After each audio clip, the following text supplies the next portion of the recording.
So Arley, we'll turn it over to you, and we are going to try to do a PowerPoint. We're not sure how it's going to work, so bear with us if we have some technical difficulties here. So go ahead, Arley. Thanks, Tom. Are we to have a toast here or something? Well, I thought we'd do it at the end. At the end. Some of these people have cheated and already drank. Oh, toast is coming. We've got some mulled wine there, so toast to 23. Whenever you want to do it during the meeting. Well, hello all. I'm glad to be here. I'm Arley Fadness. And, it's kind of dangerous to have a speaker when you don't really know what they're going to say. For example, this morning I didn't feel well. So my wife, you put a thermometer in your mouth, that's the old way they do it, to find out your temperature. By mistake, she put in a barometer, and it pulled out and said dry and windy. So, yes, I always have been for 50 years, dry and windy. But there is one thing I need to tell you about, and that is a little story on Tom. Tom has, he has a secretary out here. You don't see her very often, but one day a person came in to Tom's office and said to the secretary, "Is the head honcho of the trough in?" The head honcho at the trough. The secretary said about Tom, we don't call Tom the head hog at the trough in. We call him, important names, sir. And okay. Well, the man said, all right, I was going to just donate $10,000 to the Democratic Forum. And the secretary says, oh, the big pig just walked in. Anyway, that's kind of a general one you can use. So I'm not here to tell jokes, but to talk to you a couple things. It's refreshing to hear those jokes. Is it? All right. Thank you.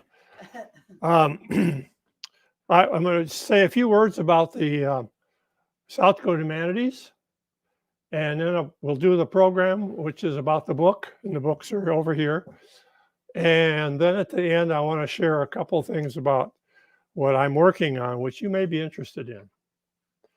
So, how many of you have had some experience with the South Dakota Humanities Council? Okay, could you tell me what your experience was briefly? Festival of Books. Festival of Books. We're celebrating the 20th anniversary this year of the Festival of Books. Which, did you go to Brookings or Deadwood? Well, this past year, Brookings. They Spearfish. Yeah, they alternate between here and the hills. Sharon, did you raise your hand? What have you done? Speak up. She's got her mouth full. We just a couple weeks ago, and Craig also attended an author talk at the Washington Pavilion in MSNBC. Yeah. All right. Excellent. So some of you are familiar with South Dakota Humanities. I've been with them. Well, they call it a scholar. I'm in a speaker's bureau. As a scholar, you have certain subjects that you're either trained in or have experience in. I've been with them about 10 years. And I'll tell you at the end, if we have time, about the 5 programs that I do through the South Dakota Humanities. And this is one of them. And you're getting it free. Did you hear that, Tom?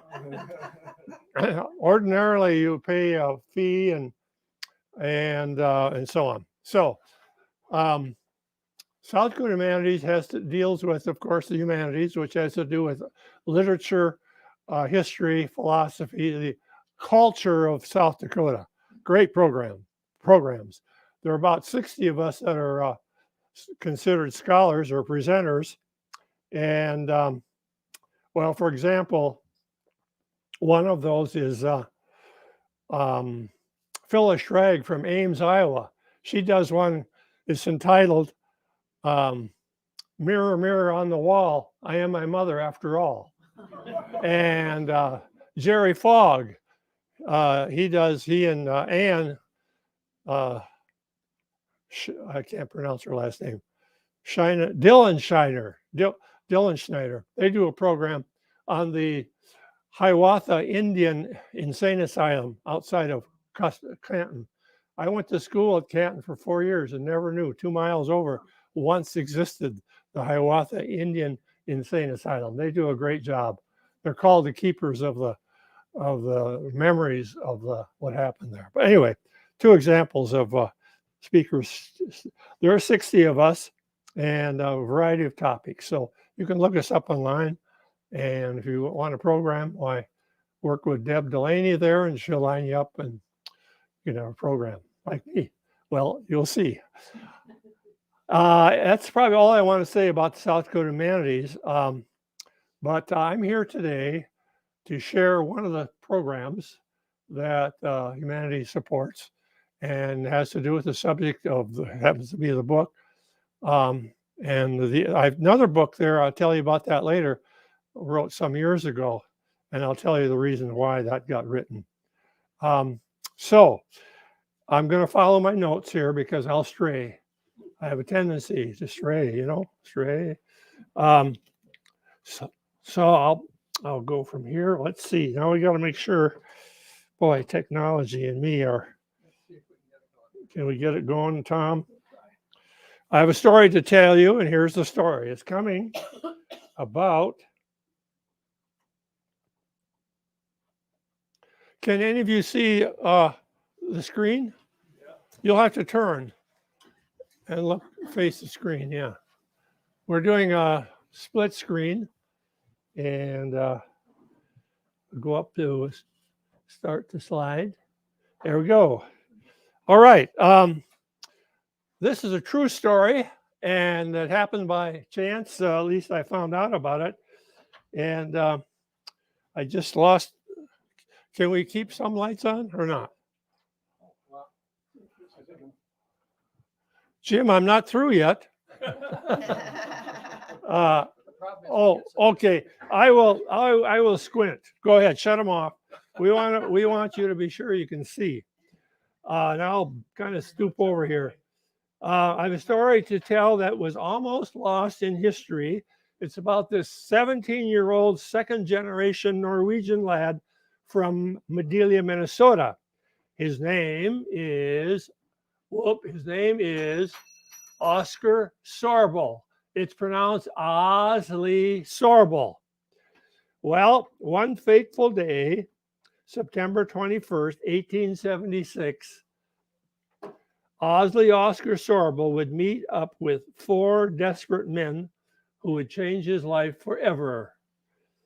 He would be compelled to, or by choice, to carry a big secret for the rest of his life. So we start with,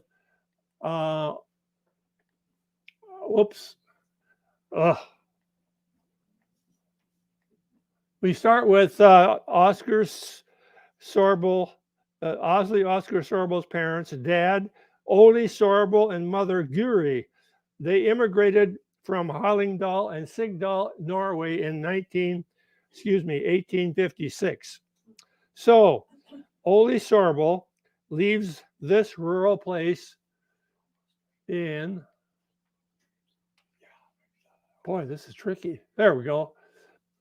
They leaves this farm place in Norway. This photo was taken in 1985 by one of the descendants.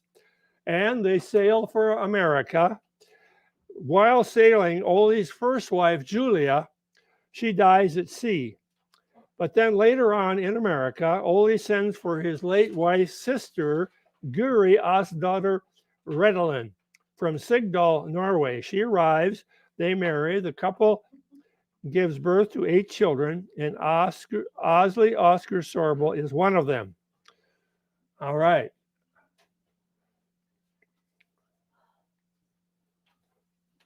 Ole and Guri Sorbel file a claim in Brown County. The family settles on a farm northwest of Madelia, Minnesota, on the shoreline of beautiful Lake Linden. After living in his sod house, Ole sharpens his axe and flails away, harvesting the nearby walnut trees for his first log home. Asle lives in this log house, then in this house with his parents and siblings. It's a lovely place. Productive land, life's good. Ole, Guri, and children care for the bawling calves. feed the squealing pigs and uncomplaining sheep.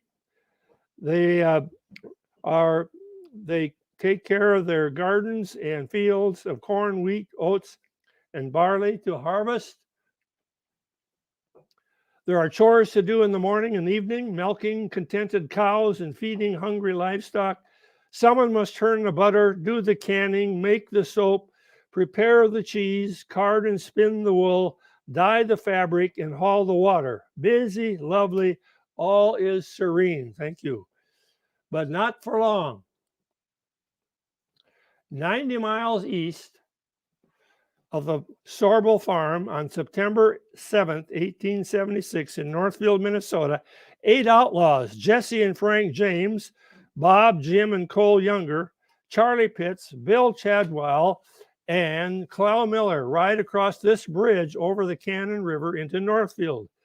They intend to do a little banking at First National Bank. So Jesse James, Bill Chadwell, and Jim Younger positioned themselves quietly on Mill Square, ensuring an escape route over the bridge spanning the Cannon River. Cole Younger and Chell Miller post themselves on Division Street near the bank. The plan is for Frank James, Bob Younger, and Charlie Pitts that they would enter the bank. And you see the bank, there's some arches on the left side behind the horse and the wagon. That is the bank. In fact, I was there this summer, and it's still the same way, the way it was at that time.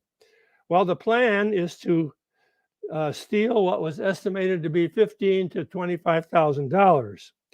Well, here's the vault that they went to. Actually, the vault door was open, and then all H breaks loose.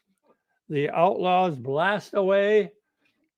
There are 44 Navy Colts and there are 45 caliber single action Army pistols, belch out hot lead, cursing, shouting at everyone on Mill Street and Division Street. Get off the streets, you SOBs. Well, the Northfield citizens think it's a promotional stunt. They thought perhaps they were promoting a circus coming that night, or perhaps an Indian show, or perhaps what was actually scheduled was the great Professor Lingard, an illusionist from Australia. They thought perhaps they were just shooting around, shooting in the air and promoting the whatever that meeting or that program. And also with that program, 2 gas balloons were to ascend in the air. But this was no show at all. The mayhem was for real. Hardware owner store J.S. Allen sees trouble. He's accosted by Clell Miller at the bank door. There's a scuffle. J.S. Allen runs from the bank shouting, "Get your guns, boys, they're robbing the bank." All 8 outlaws, Jesse and Frank James, Cole and Jim and Bob Younger, Charlie Pitts, Clell Miller, and Bill Chadwell fire, shooting, sending bullets into the air and at anyone who would resist, blasting, yelling, cursing, intimidating anyone who stood in the way. Well, one person, the acting cashier for the day, Joseph Haywood, he either resists or reacts too slowly when they demand, "Open the safe, be quick about it, or I'll blow your head off."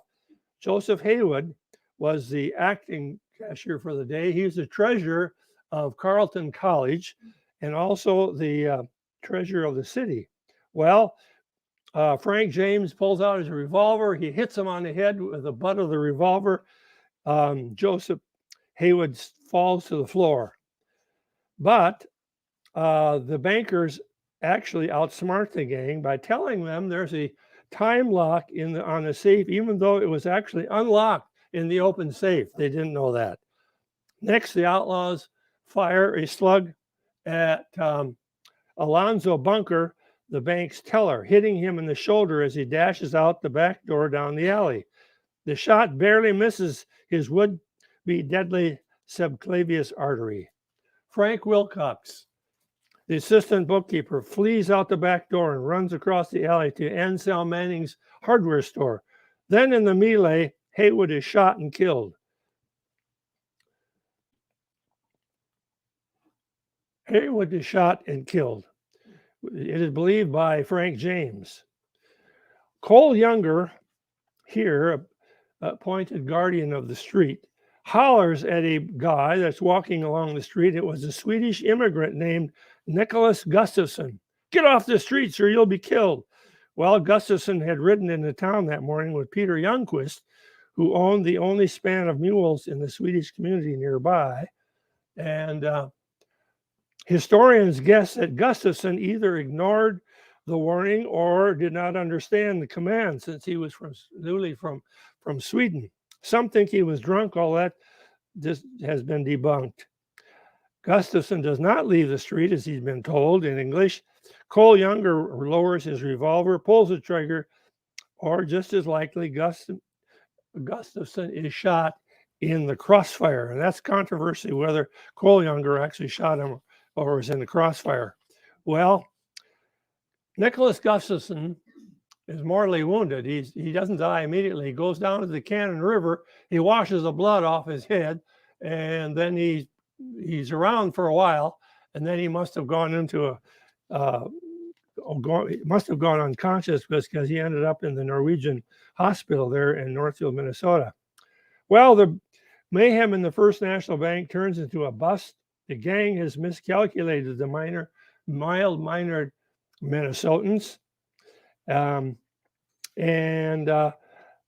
Peace-loving they are, law-abiding, yes, but passive they are not. Get your guns, robbers, they're robbing our bank. Then the battle explodes. Citizen Elias Stacy fires a fowling gun at Clow Miller and hits him in the face with buckshot as he mounts his horse. Medical student Dr. Henry Wheeler, home on vacation from his medical studies at the University of Michigan, grabs a .52 caliber Smith carbine and 4 cartridges. He flies up the stairs to the second floor of the Dampier Hotel across the street from the bank. And he's up there in the left-hand corner. You can see him firing down. He hits Clow Miller, tumbling Clow from his horse, severing his subclavius artery. He dies immediately. Not as lucky as Alonzo Bunker. He bleeds to death on the spot. Anselm Manning, the other hardware store owner, pulls out a Remington rolling block rifle from his store window. He shoots and he kills Bob Younger's horse. In fact, when I was in Northfield this summer, they have the saddle of Bob Younger in display, which I thought was most interesting. They have other artifacts as well. Well, then he shoots and kills Bill Chadwell from nearly 70 yards away. That's Anselm Manning. Next, he hits Cole Younger in the hip. Jim is hit in the shoulder. Frank James hit in his right thigh. Everyone hit and bleeding except Jesse James and Charlie Pitts. Well, the robbery turns into a rout. Cole Younger yells to the 3 still in the bank, "For God's sake, come out. They're shooting us all to pieces." Well, the remaining 6 outlaws head for their mounts. 6 of the 8 ride out, spurring 5 horses, bullets whistling all around. The tally: the botched bank robbery that fateful day in Northfield, Minnesota, lasted 7 to 10 minutes. The grain sack for the money was rendered useless except for about $26.70 in coin and script. 3 men, Joseph Haywood, the cashier, Bill Chadwell, and Clow Miller, outlaws, were dead, with Nicholas Gustafson mortally wounded. As I said earlier, he soon dies in the Norwegian hospital in Norway, in Northfield. Cole Younger and Charlie Pitts and James Brothers, they head for Dundas, then to Millersburg, where earlier they had patronized the Millersburg store, and this is the store. And then they lodged overnight in the hotel, which also served as a post office. Luckily, I was able to get these 2 photos from a historical society in Fairmont County. Later, Nicholas Gustafson's community at Millersburg had no cemetery to bury him. So what did they do? The Swedish community established a cemetery, and they built this church 2 miles west of Millersburg, near where Cole, Jim, and Clell and Pitts had lodged the night before the robbery. and where the outlaws would soon speedily pass after the shootout. Christdala Church was built by Nicholas Gustafson's brother, Peter Gustafson, and Peter Youngquist. An historic plaque at this site commemorates the Northfield fiasco, and particularly Nicholas Gustafson's innocent and unfortunate role. Christdala, called by some, listen to this, the church that Jesse James built. That's what they call that Christdala Church. However, I said, really it should be the church that Jesse James caused rather than he built. But more dramatic to say church that Jesse James built. Well, the outlaws head for the big woods of Minnesota to escape and to hide. Cold rain tortures the hunted and the hunters. The next 2 weeks sees the largest manhunt in history. Search the big woods from Northfield to Dundas to Millersburg to Shieldsville to Kilkenny, Waterville, Elysian, Marysburg, Mankato, and Lake Crystal. 1,000 posse folks, sheriffs, detectives, vigilantes, and armed citizens comb the countryside for the outlaws. Now, shift scene. They're in the woods, but now we go to a very tranquil, quiet scene. We go to the farm of Arley Sorbel. The rains begin to gently pelt on the fields, and the Arley Sorbels and his son Asle Oscar Sorbel, unaware of the mayhem, miles to the east, continue to go about cultivating, haying, and harvesting, pursuing a living peacefully and productively, but not for long. When the outlaws get to Lake Crystal, Minnesota, Jesse and Frank James separate and they gallop off on their own. They get away. They ride on towards Garrettson. And you know that whole story of Jesse's legendary Devil's Gulch Leap. We can talk about that later, maybe. Well, they skirt Sioux Falls, Canton, Beloit, Dune, East Orange, Sioux City, and then on to Lee Summit, Missouri. Now, since Jesse and Frank got away, the posses disband, assuming all the outlaws escape. But not so. Now on foot, the remnant Younger brothers gang trudge on toward a quiet little town, Madelia, Minnesota. I know Madelia well. I found my wife there. We were married there in 1964, and Chuck and Judy Spurdahl sitting here sang at my wedding. Just a little side here. A little interest on the side. Did I ever pay you guys? Yeah, okay, yeah. All right, here's Jesse and Frank James. They depart at Lake Crystal, Minnesota. And the Younger brothers with Charlie Pitts, they trudge on the red line up above at the top. And they go on to, as I said, Madelia, Minnesota. At this point, Asle Oscar Sorbel's secret story begins to unfold. A lot of this history that I told you, you find it in many books. But from here on in, it's new history pretty well. Asle just happened to be in Madelia on an errand for his parents, Ole and Guri. A telegraph message had just arrived in Madelia from the robbery in Northfield. Now, this is a bad picture, but this, oh no, that's parents. He was on an errand for parents.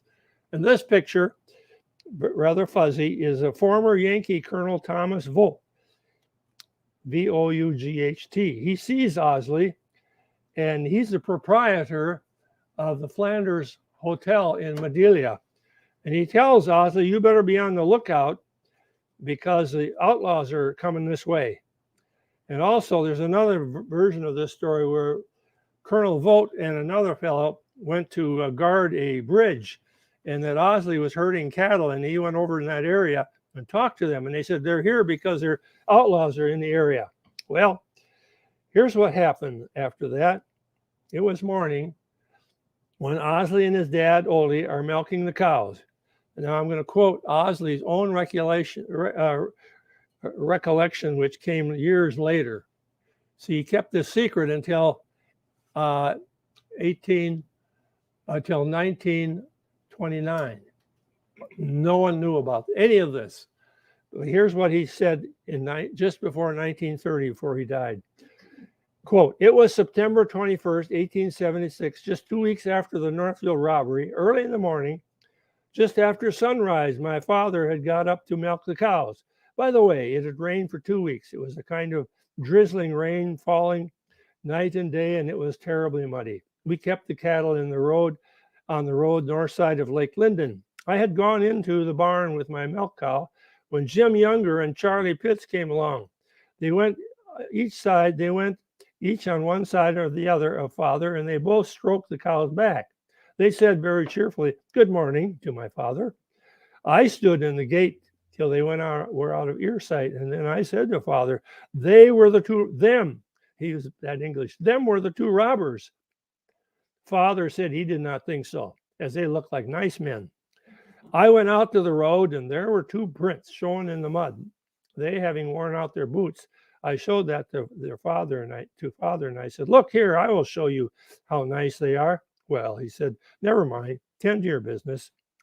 I milked the cow, then I set the pail inside the fence and started after them. And 60 rods west of our place, I saw where they had walked into the timber. Then I went to Anton Owen's house and notified him, and also to Mads Owen farm.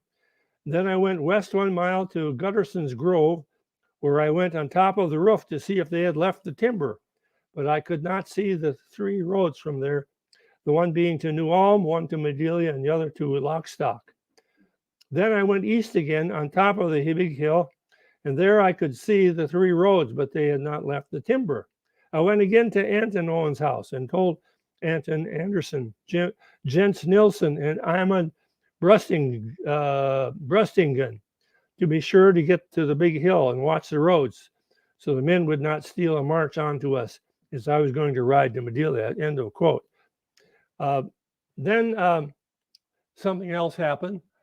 During this, while this is happening, 2 men came to the Sorbel house in Gary. They said they wanted breakfast. And so Gary said, "I'll prepare some breakfast for you." But they said they couldn't wait. And so they said, "We'll just buy some butter and bread, and we'll be on our way." So they did, and they went on their way. Well, when Asle came back, he found out that that's what had happened. So Asle knew that something has to be done. So Asle unharnessed one of the workhorses that was hitched to a wagon. He leaped on its back, kicked the nag in the ribs, and galloped on to Madelia. Just like Paul Revere. Remember, what did Paul Revere say? British are coming. Actually, I think it's the regulars are coming, but the British are coming. So here, just like that, as Asle rides the horse, well, then what happens is the horse and rider fell in the slippery, greasy mud, but undaunted, the excited lad jumped back on the horse and rode into town. Mud dripping, a plastered mess, rode to the Flanders Hotel. "Robbers are around. If you want to make money, gotta hurry up," he hollered. Very quickly, Colonel Vogt and Watonwan County Sheriff Jim Glispan called for volunteers to form a posse. Asle jumped into the back of one of the wagons to the scene of the coming shootout. Later, during the shootout,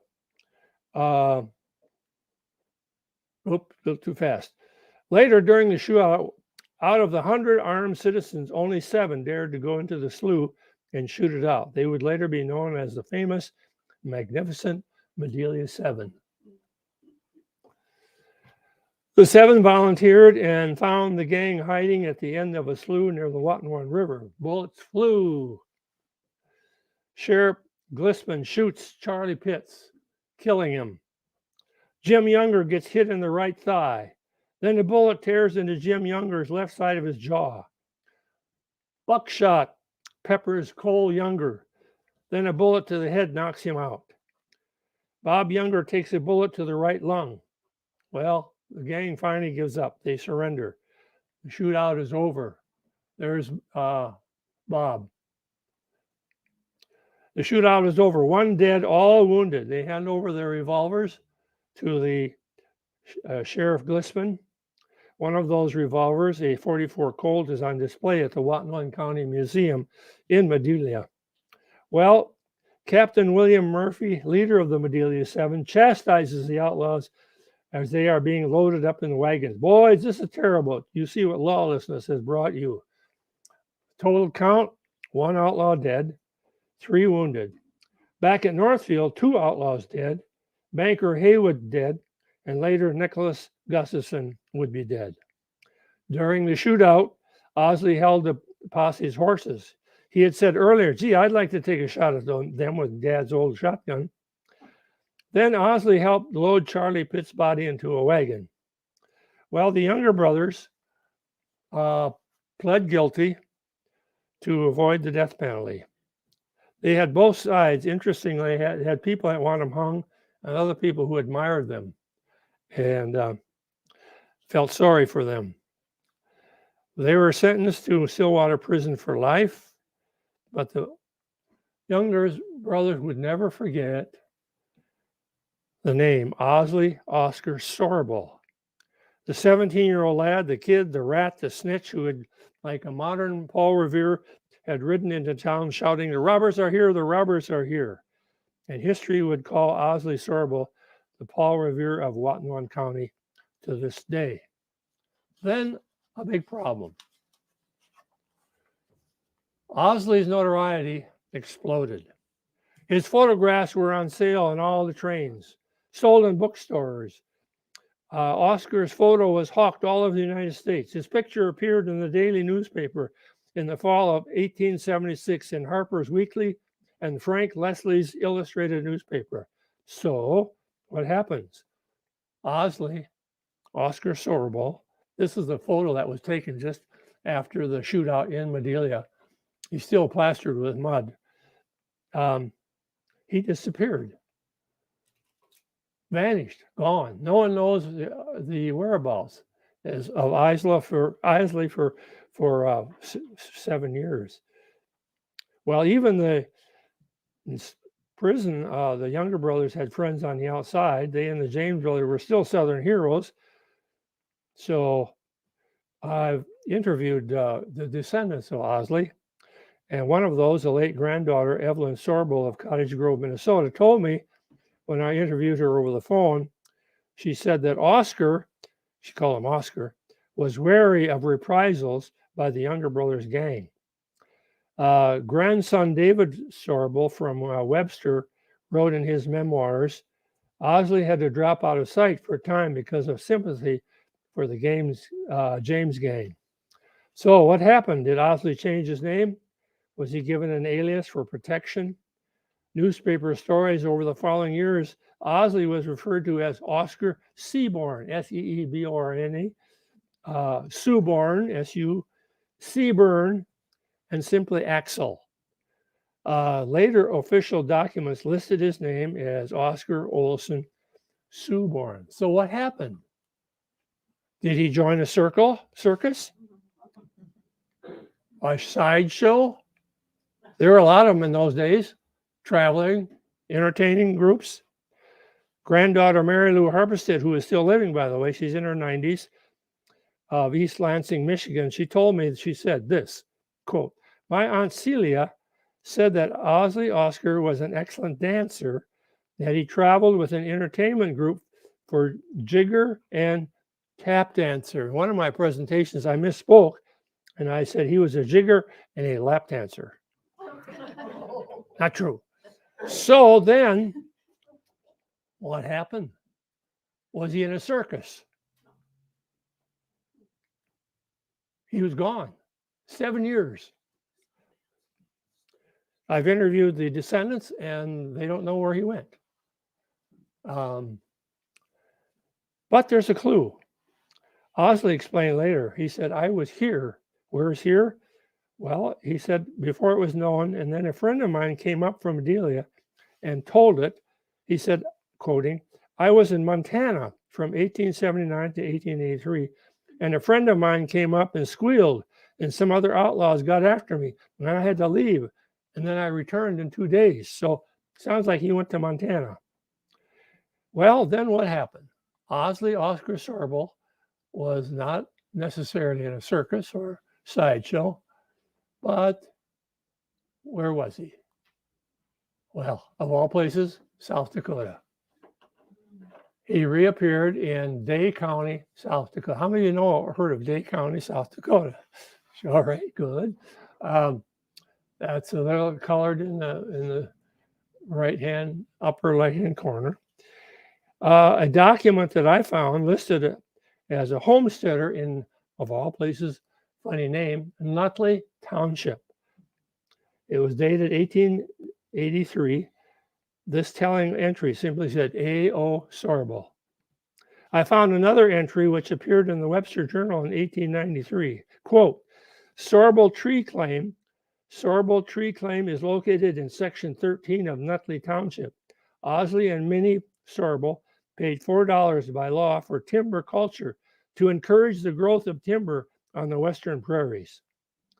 Well, Asle Sorbel homesteaded in Nutley County Township, where he farmed until he moved to Webster.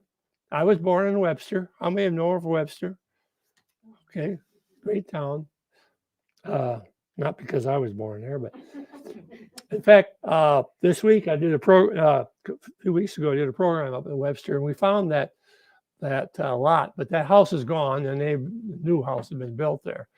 And the lady that was there, we visited with her, and she said, "Oh, really? This is what happened here." Oh, she had to buy my book, and on and on and on.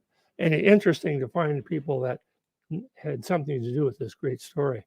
Well, he lived in this house. Asle was 31 when he married Tomina Westgard. She was 18.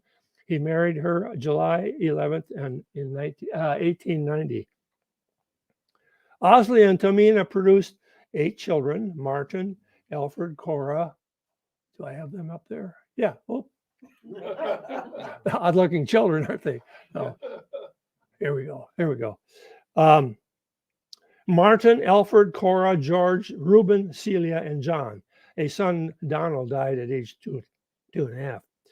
Asle became known as a premier horse doctor in the area. He practiced as a veterinarian, serving the area, driving to and from farm to farm in his horse and buggy. He specialized in the health of horses' teeth. He always said, unless the teeth are healthy, the horse could not be healthy. Many of his clients came from the Webster area. Here's one of them. I have a friend by the name of Paul Larson from Custer. This is his grandfather, Ivor Larson, in the 1880s, and he was a client of Asle Oscar Sorbel, Dr. Sorbel.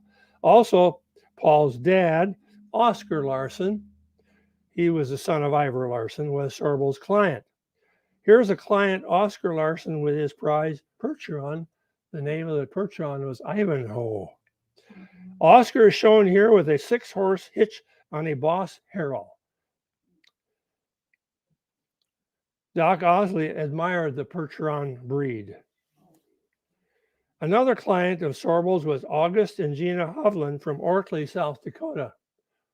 And it was their grandson that put me onto this whole story. And that's another story, but that's how I got into this. Anyway, and then I speculate that my father, Lawrence Fadness, who lived in the Bristol area where I grew up, was a horseman all of his life as a client of Doc Sorbel. We had a barn that was 112 foot long, built for horses. Well, my dad was 30 when Doc Sorbel died in 1930. Doc Sorbel and his family grew up in Webster, South Dakota. Here are 4 of Sorbel's 5 boys. George ran a garage in Wilmot. Alfred, called Alt, was a musician who played with the John Philip Sousa Band in New York City. And I'll jump. Here's Alt. He became a dentist, Dr. Alt, and he played in the John Philip Sousa. I think he played a clarinet. And he would take the train from wherever to New York and play in the band. Then Reuben became a teacher and a coach at Belfouche, South Dakota, and later he owned and operated the Sorbel Shoe Store on St. Joseph Street in downtown Rapid City. I took that photo. Oh, you can't see it says Sorbel. You can see the EL. it's in the tile, still there. And that shoe store became a beauty college. And interesting that the name Sorbel is there. And the people of Rapid City, they know that shoe store, and many older people at least bought shoes there at one time. When I did a presentation there, they took one of the members said, "Oh, I bought shoes there." Daughter Cora was a nurse and a church organist. Daughter Celia taught school. John became a civil engineer. And John's son is Dan, and I interviewed Dan in Rapid City. He lives there. He travels to Alaska, where he has a cabin in the summer. And he gave me some interesting information. In fact, I don't think I have here in my slideshow. He showed me a ring that he had, which was the ring that Asle Oscar Sorbel bought with the reward money that he got. Interesting little side. I should get that in the slideshow. In Mary Harpested's 1980 journal, which was very helpful for me, titled From Norway to Home, this entry: Asle Oscar was well-traveled and his experiences had given him a cosmopolitan manner so he could communicate with Norsks, Swedes, Polacks, Germans, and the Indians, and each in their own language.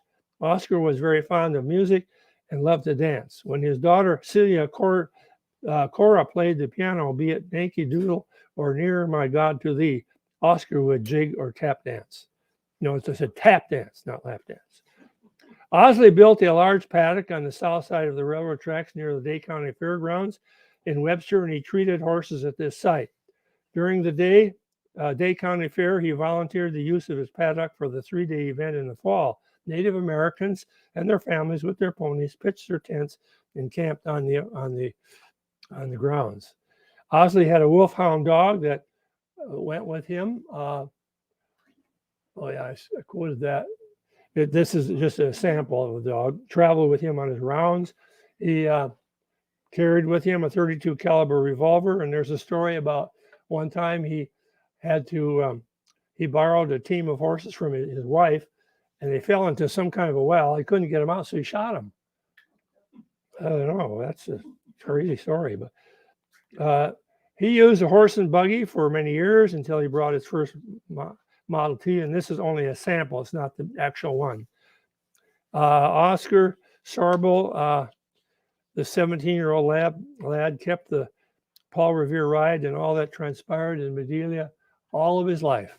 Even his family knew little or nothing about that timely and courageous role. And I'm going to move on quickly now. There is then in South Dakota affidavit dated August 8, 1929, signed and sent to the editor of the Northfield, Minnesota News.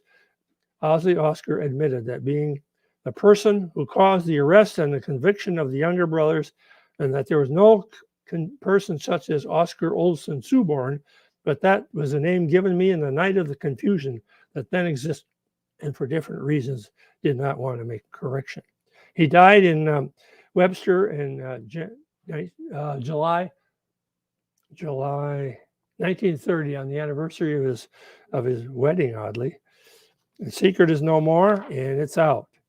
So very quickly now, winding up, here's old Oscar Sorbel, Asle Oscar, and they have then captured. Madelia had a hometown award they gave to a citizen that was they wanted to honor, and they had a reenactment of the shootout, but that discontinued with the COVID, and it has not been revived. There's a memorial that's been erected near the Lake Linden home, a farm, and it says that's the whole story there about what happened. And in my book, which I have paralleled two trajectories side by side of the activities of Asle Sorbel and Cole Yonger. I bring that in. And quickly, what happened to the Younger brothers? Harriet, her sister, This is taken in prison, still out of prison. She was loyal to those brothers to the end. What happened was they got Bob, the guy with the mustache, he got tuberculosis and he died in prison. Jim, the one on your left, he was paroled with Cole in 1902, and he became despondent and he took his life. And Cole Yonger, the one on the right, he thrived. He went on lecture tours, wrote a book. In fact, he and Frank James started the Wild West show. It went for about 9 months, and it went into business. Here he went on a lecture tour, and he died. Well, his lecture was "Life Has Taught Me," and he. So the question is, would he ever see Asle again? Well, he did come to Dakota Territory, came to Hot Springs, South Dakota, to this place. This is called the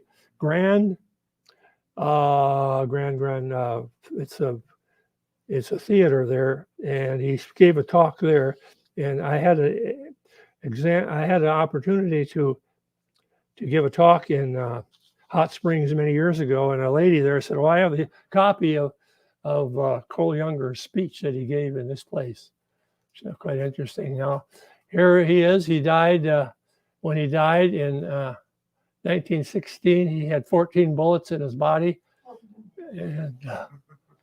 And lastly, here's a cabin west of Custer where Jesse James supposedly stayed, as well as Teddy Roosevelt and Seth Bullock. And that was moved last year into Custer near the museum. It looks like this now. And I thought that's just an interesting side. Jesse James, was shot by Bob Ford, and Frank James, and he was considered a hero to this day. And Frank James, he lived to be old age. Here he is at the James farm, and he would conduct tours and tell stories. So Asle Oscar Sorbel, that's the story. And my question is, should there be a plaque, a memorial, a celebration in or near Webster, South Dakota someday? And I've been there 2-3 times to give this talk. Haven't had any takers yet, but I think there ought to be. Thank you for your attention. I've been moving quickly here. And yes, James. It's interesting. My dentist was his grandson. His grandson. And he checked my teeth, and evidently this horse was good to go. And I found a couple things in your speech very interesting. That a Norwegian hospital would allow a Swede in it. I don't know You what's. gotta remember that Norway was a part of Sweden. Yes. And they didn't like it. Yes. And I was Norwegian, and for some reason, Swedes just were not. You didn't want to consort with them, although they were just a little bit better than Germans. True. And then lastly,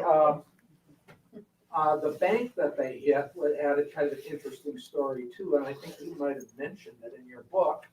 But the owner of the bank was a Union general who became, as a result of Reconstruction, a governor, and then I think he was also a senator. His name was Butler, General Butler. And there is a lot of suspicion that the Youngers and Jesse James wanted revenge on him. That's been the theory, and I think it's probably true. Yeah. So I'm sorry for that. Yes, Charles. I want to hear about your next book you're working on. Okay, my time is up, so I'll quickly tell you the 5 programs that I do for the humanities is South Dakota bombed by Japanese balloons in World War II. It's one program. Did you know that we were bombed? A second one is South Dakota bombed by, aeronauts, balloons, and the Straddle Bowl. Did you know that South Dakota is the beginning of the space age? Right here in the south of Rapid City, the Straddle Bowl. One program is Heron-born World War I balloonist hero. About a World War balloonist who shot down a German plane with his pistol. And then you heard this story, Catching Younger Brothers. And the one I'm working on now is called Strengthening Our Democracy by Remembering History. It's one of the 5 pillars that the humanities wants us to approach. And I've chosen this one. One is on environment, one is on race, and so on. And my shining a light on the Ku Klux Klan in South Dakota. That's what that will be doing. And I'm working on chapter 10 right now about Gutzon Borglum as a member of the Ku Klux Klan. So that's coming. Maybe I'll get a chance again next year. Thank you all. Appreciate it.